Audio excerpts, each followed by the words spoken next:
Hi guys, I wanted to start with our new novel, which is Where the Red Fern Grows. So I'm going to go ahead and get started with chapter 1. So here we go. Where the Red Fern Grows by Wilson Rawls. On the back it says, Billy, Old Dan, and Little Ann, a boy and his two dogs. A loving threesome, they range the dark hills and river bottoms of Cherokee country.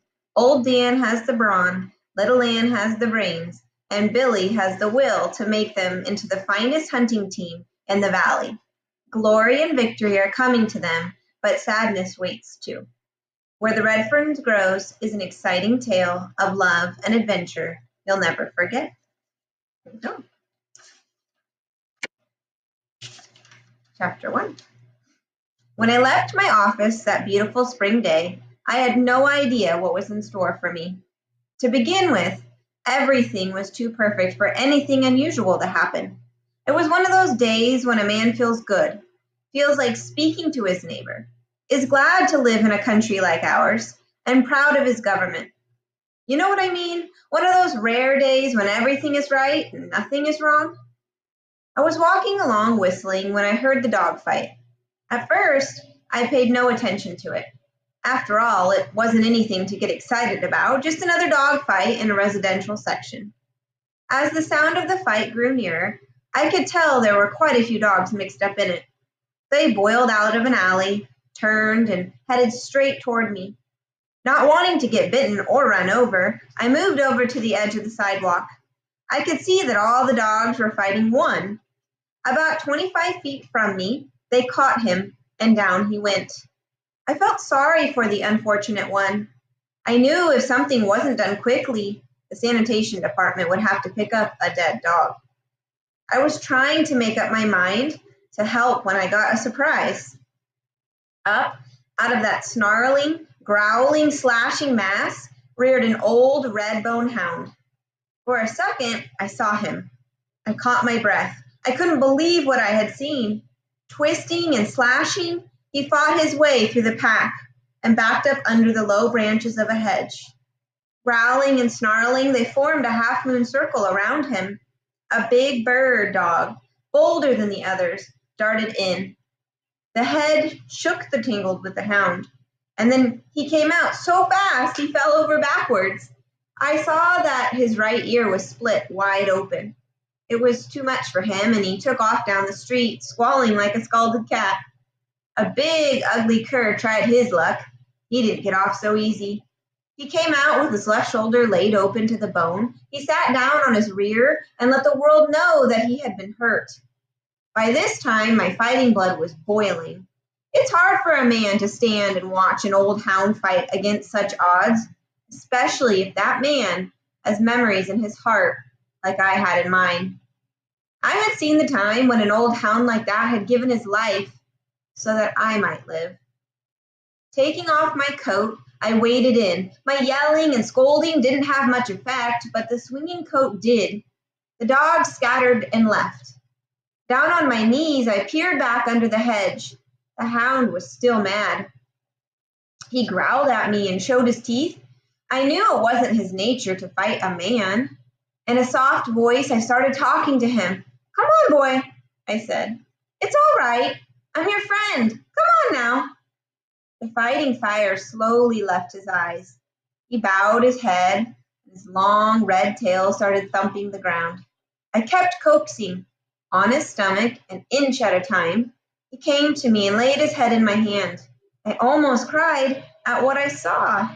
His coat was dirty and mud-caked. His skin was stretched, drum tight over his bony frame. The knotty joints of his hips and shoulders stood out a good 3 inches from his body. I could tell he was starved. I couldn't figure it out. He didn't belong in town. He was far out of place with the boxers, poodles, bird dogs, and other breeds of town dogs. He belonged in the country. He was a hunting hound. I raised one of his paws, and there I read the story. The pads were worn down slick as the rind on an apple. I knew he had come a long way and no doubt had a long way to go. Around his neck was a crude collar, and on closer inspection I saw it had been made from a piece of chick-line leather. 2 holes had been punched in each end, and the ends were laced together with baling wire. And as I turned the collar with my finger, I saw something else. There, scratched deep in the tough leather, was the name Buddy, and I guessed that crude, scribbly letters had probably been written by a little boy. It's strange indeed how memories can lie dormant in a man's mind for so many years. Yet those memories can be awakened and brought forth fresh and new just by something you've seen, or something you've heard, or the sight of an old familiar friend. What I saw in the warm gray eyes of the friendly old hound brought back wonderful memories. To show my gratitude, I took hold of his collar and said, "Come on, boy, let's go home and get something to eat." He seemed to understand that he had found a friend. He came willingly. I gave him a bath and rubbed all the soreness from his muscles. He drank quarts of warm milk and ate all the meat I had in the house.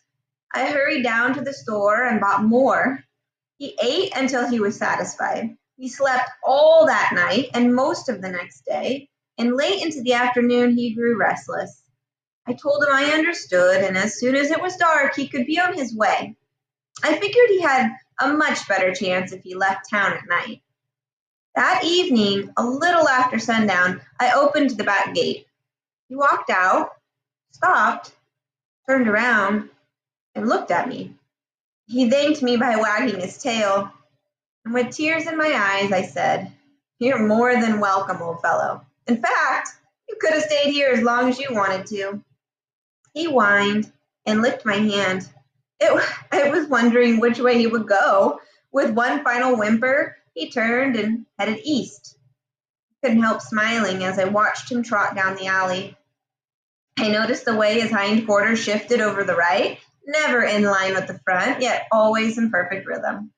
His long ears flopped up and down, keeping time with the jogging motion of his body. Yes, they were all there, the unmistakable marks of a hunting hound. Where the alley emptied into the street, he stopped and looked back. I waved my hand, and as I watched him disappear into the twilight shadows, I whispered these words: "Goodbye, old fellow. Good luck and good hunting." I didn't have to let him go.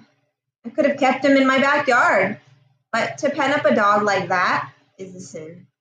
It would have broken his heart. The will to live would have slowly left his body.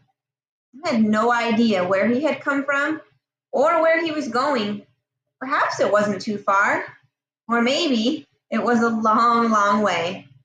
I tried to make myself believe that his home was in the Ozark Mountains somewhere in Missouri or Oklahoma. It wasn't impossible, even though it was a long way from the Snake River Valley in Idaho. I figured something drastic must have happened in his life, as it is very unusual for a hound to be traveling all alone. Perhaps he had been stolen, or maybe he had been sold for some much needed money. Whatever it was that had interrupted his life, he was trying to straighten it out. He was going home to the master he loved, and with the help of God, he would make it. To him, it made no difference how long the road or how rough or rocky. His old red feet would keep on jogging along, on and on, mile after mile. There would be no crying or giving up. When his feet grew tired and weary, he would curl up in the weeds and rest. Water from a rain puddle or a mountain stream would quench his thirst and cool his hot, dry throat. Food found along the highway or the offerings from a friendly hand would ease his pangs of hunger. Through the rains, the snows, or the desert heat, he would jog along, never looking back. Some morning he would be found curled up on the front porch. The long journey would be over. He would be home. There would be a lot of tail wagging and a few whimpering cries. His warm, moist tongue would caress the hand of his master. All would be forgiven.